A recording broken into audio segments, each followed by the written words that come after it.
There's a kind of poison that wears perfume. It doesn't shout, it doesn't attack, it flatters. But while you're smiling, feeling seen, validated, admired, it's already cutting into your power, one layer at a time. This is the art of the weaponized compliment. And Machiavelli, the master of appearances, knew one truth about court politics that still holds in the social jungle today. Not every compliment is meant to lift you. Some are crafted to control you. If you can't detect these subtle insults hiding behind praise, you're not just vulnerable, you're already losing. Because the people who use them aren't just friends or colleagues. They're rivals wearing friendly masks, and every time you thank them for their kind words, you're letting them place another leash around your mind. Let's start with first, you're so much better than you used to be. On the surface, this sounds like progress, growth, improvement. But dig just 1 inch deeper, and you'll find the core of manipulation. Comparison to your past self in a way that implies you were previously weak, foolish, or unworthy. They're not admiring your present, they're owning your history. Here's why it works so effectively as a disguised power move. It reframes your identity as unstable, like you've only recently become respectable. It plants a subtle seed of shame about who you were. And most critically, it lets them position themselves as the observer of your evolution, as if they've watched you from above, keeping score. The result? Gratitude mixed with guilt, pride, laced with insecurity. And that's the perfect psychological state for control. Because the moment you try to prove you've truly changed, you become reactive, and a reactive mind is easily guided. Now let's look at the second. You're actually really smart. The word actually is the quiet knife here. It reveals the speaker's true baseline expectation of you, and it wasn't high. This compliment is less about you being intelligent and more about them correcting a judgment they had already formed, which means the compliment is double-edged. First, it reinforces that you appeared dumb or incapable before. Second, it suggests that you only seem smart relative to their low expectations, not on objective level. In Machiavellian terms, this is a status anchor.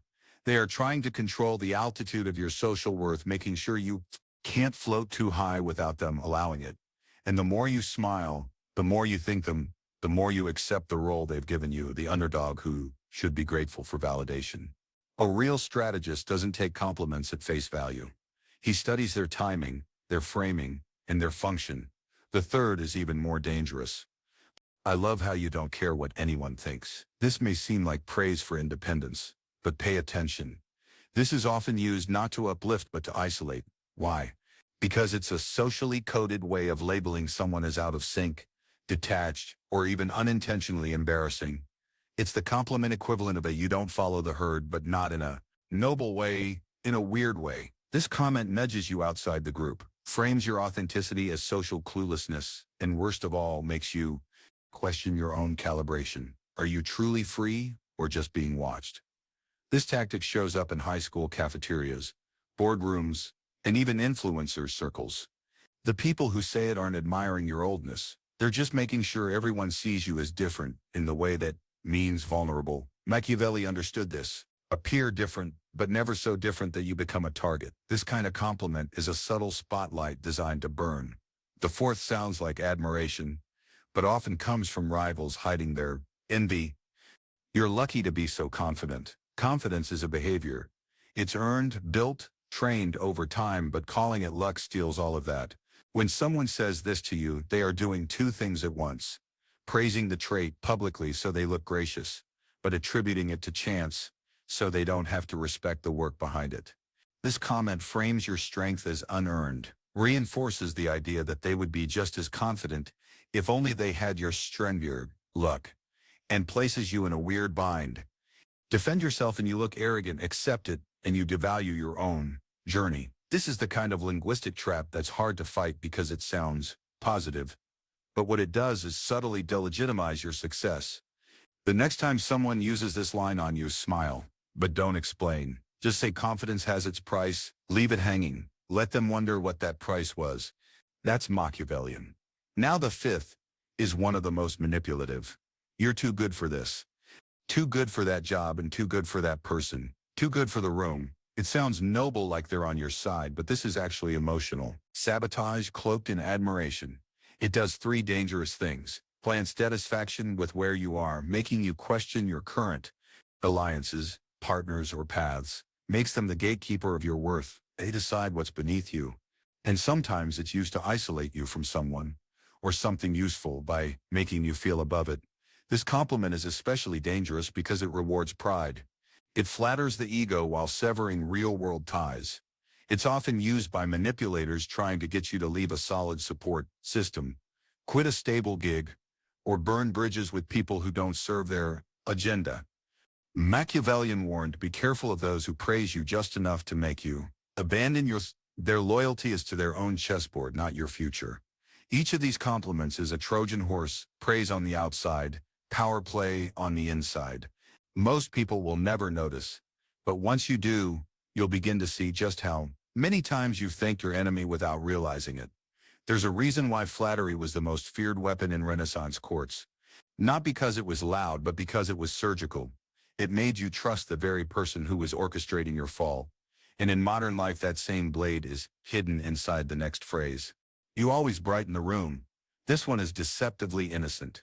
On the surface, it paints you as someone likable, someone whose presence is welcomed. But in the Machiavellian framework, every compliment should be examined through one lens. What does this lock me into? Because this one doesn't just define you, it imprisons you. Here's how. It creates an emotional expectation. You're now the light, which means the moment you're tired, silent, serious, or firm, you're not just neutral, you're a disappointment. It turns your personality into a performance. This is how charm becomes a trap. The compliment sounds sweet, but what it does is remove your right to be complex. You're not allowed to have bad days. You're not allowed to be anything other than pleasant.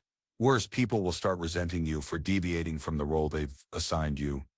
What's wrong with her today? He used to be so fun. The moment you stop performing, they punish you, not openly but socially, with withdrawal, with judgment. That's you get controlled through kindness. You're not free. You're boxed in by invisible expectations. And the people who told you how bright you are the same ones who go dim the moment you break character. This is what Machiavellian would call a weaponized identity, when others give you a title so sweet you're scared to lose it. And that fear becomes their leverage. Now let's dig into the seventh and final insult, hidden in flattery. You're so real. This sounds like the ultimate compliment in today's culture. In a world of fakes and filters, being called real feels like a badge of honor.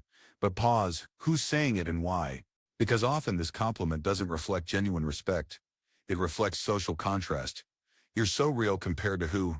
Here's what's happening when this phrase gets thrown around. The speaker is subtly painting everyone else as fake, while framing themselves as someone who gets it. They're not admiring your truth. They're using it as a wedge. It's often deployed to pull you into an alliance, one where they seem like you're all against the world of phonies. And once you're in that alliance, the manipulation begins, because now you feel morally superior. You feel above the crowd, and they will start feeding you stories about who else is not real, who's changed, who's sold out, who doesn't see the truth like you do. That's not friendship. That's psychological grooming. Machiavellian knew this tactic well. In political circles, one of the easiest ways to divide and conquer was to praise someone's purity, then poison them with distrust. And you're so real becomes a gateway drug to that. Here's how you detect it. If the compliment isolates you, you're the only one who sees it. It's a trap. If it flatters your integrity while sowing contempt, it's not a gift. It's a leash. And if it comes from someone who constantly points out how others are fake, ask yourself, what power do they gain by pulling you into that narrative? A true compliment reinforces your confidence. A false one restructures your identity in service of someone else's agenda. Now here's the real test. What do all these phrases have in common? They don't attack your power head-on. They reshape how you see yourself, how others see you, and what role you think you must play. They push you toward insecurity, emotional debt, or identity traps without ever sounding hostile. This is what makes them deadly. You'll never fight back, because you'll never even feel the punch. But Machiavellian power doesn't come from confrontation. It comes from perception, from noticing what others miss, from smiling when someone flatters you while calculating what they're really trying to anchor inside your mind. There's a reason rulers feared gestures more than warriors, because gestures could say anything, and no one would stop them. Every joke was a truth hidden in laughter, every compliment a test, every moment a manipulation. If you want to live above the crowd, you need to sharpen your ears. Learn the difference between a gift and a game, between admiration and a gender. Every room you walk into will contain at least one of these 7 insults, wrapped in silk, dipped in honey, and aimed right at your self-image. But once you see them for what they are, something strange happens. They stop working. You don't have to confront. You don't have to react. You don't even have to defend. You just nod.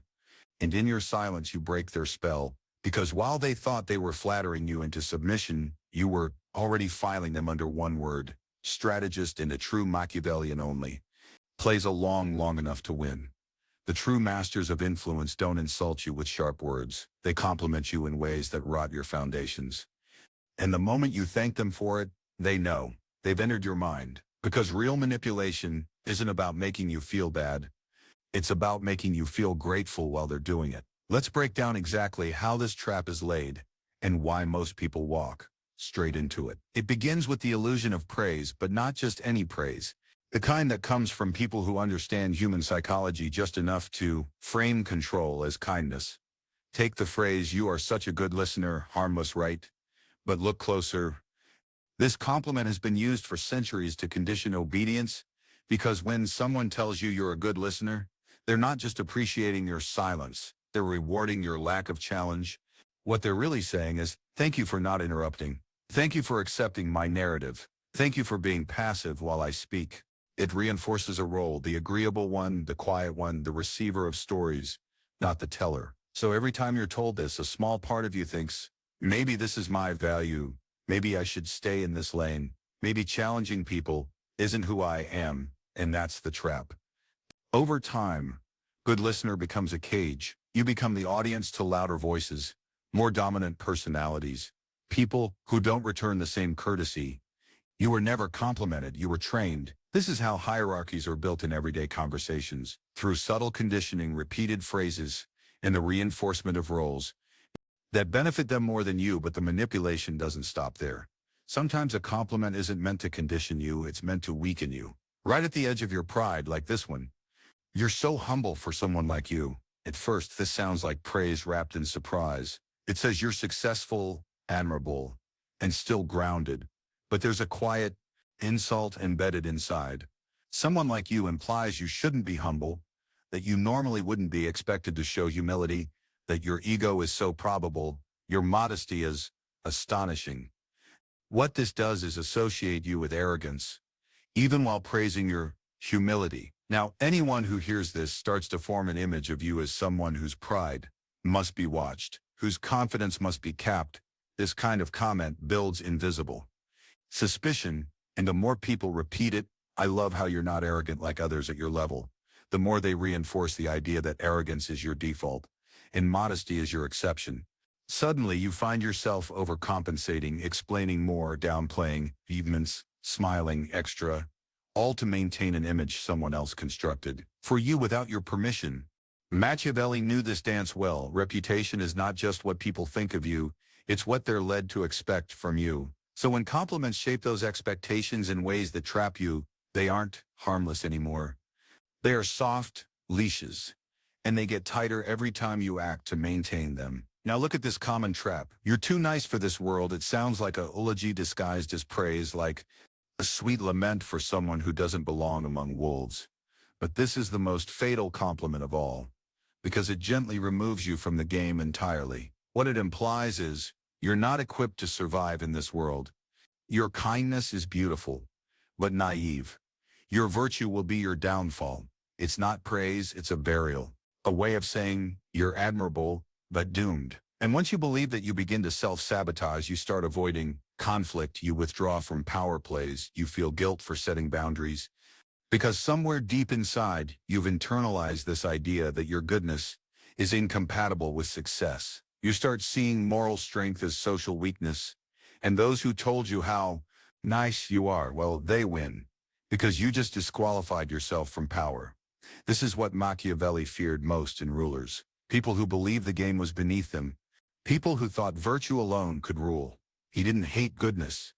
He hated weakness disguised as it. So when someone tells you you're too nice, thank them silently for revealing how They plan to position you, then prove them wrong, not by being cruel, but by being ruthless with yourself.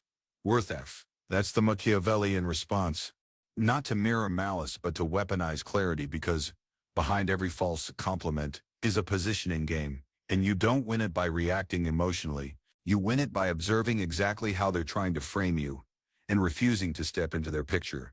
This is why compliments are more dangerous than insults. Insults activate your guard, you notice them, you respond. Compliments bypass that system. They slip through the cracks of your defenses because they wear a smile. And before you know it, you're not defending your identity. You're reinforcing their version of it. One thank you at a time, but once you see the pattern, you can reverse it. You can take every compliment and run it through a simple Machiavellian filter. Does this compliment empower me? Or does it define me? If it defines you, it can confine you. If it empowers you, it leaves your identity intact and your freedom preserved. Most people will never make that distinction. They smile and nod and feel flattered while their confidence is slowly shaped into submission, but not you. Because now, every time someone tries to flatter you into a corner, you'll notice the angle. You'll see the leash. And while they think they're charming you, they'll have no idea you're watching, with surgical awareness. And that awareness, that's power. Power isn't always taken. Sometimes it's handed away with a smile. And most people don't even realize they've surrendered it, because it doesn't happen when someone yells at them or dominates them. It happens the moment they accept a compliment that sounds like gold but weighs like a chain. Because every one of these so-called compliments was never about truth. It was about positioning, creating a version of you that's easier to manage, easier to limit, easier to control. And the most dangerous part, they make you believe you chose it. You thought you were being seen, but you were being shaped. That's why understanding the hidden function of praise is not just a survival skill, it's a dominant skill. One Machiavelli himself practiced with surgical precision. He didn't flatter kings unless the flattery served him. He didn't accept praise unless it elevated his real leverage. And he never let someone else's view of him become a mirror he stared into for too long, because he knew the second you start chasing compliments, you become dependent on the giver. And now the real power flips. The one who praises controls the one who listens. So how do you counter it? Not with confrontation. That's emotional, predictable, weak. The real counter move is this. You accept the compliment outwardly and reject it inwardly. You keep the surface smooth, but you train your inner voice to do three things. Dissect the motive behind the compliment. Ask yourself, what role does this assign me and who benefits from me playing it? Decide if it empowers or defines. A compliment that empowers adds fuel. A compliment that defines sets limits. Respond with silence, irony, or controlled vagueness. Never correct them, never explain, just observe. Sometimes the most Machiavellian power is letting them think they succeeded, while you quietly maneuver out of their narrative. Because the person who sees the game and refuses to play by its emotional rules, that person becomes unpredictable, untouchable, and deeply unnerving to those who rely on manipulation disguised as kindness. There's one more thing you need to understand, something most never realize until it's too late. The moment people realize you don't fall for their compliments, they do one of two things. They either double down, trying harder to win you over, or they withdraw, exposed, uncomfortable, confused by the lack of control. Both reactions are signs you are becoming dangerous, because you're now immune to the easiest lever they had. You no longer get high off praise. You no longer feel shaken by carefully planted doubt. You recognize the patterns, decode the message, and stay grounded in your own frame, regardless of the words they throw at you. You've gone from flattered to formidable. That's the quiet shift Machiavelli wrote about. Not just in courts and consuls, but in daily human interaction, because most people don't want truth. They want emotional control disguised as connection, and compliments are their currency. But now you've changed the currency. You don't seek approval, you seek clarity. You don't accept every kind word as sincere. You interrogate the structure behind it. You read tone, timing, audience, intent. You've turned praise into data, which means even when someone says something beautiful to you, you don't melt, you calculate, and that's when your power begins to rise. Not loudly, but invisibly. In your posture, in your eyes, In your refusal to let others script your identity for you, people will still try. They'll still tell you you're amazing, special, different. But now you'll smile, not because you need their approval, but because you know exactly what they're doing, and you'll choose whether to let them think it worked, or whether to say something just sharp enough to let them feel the edge, because praise once understood becomes a weapon, but only for those who no longer crave it. That's the Machiavellian mind, unshaken by insults, unaffected by praise, focused only on power that can't be taken away because it was never handed over in the first place.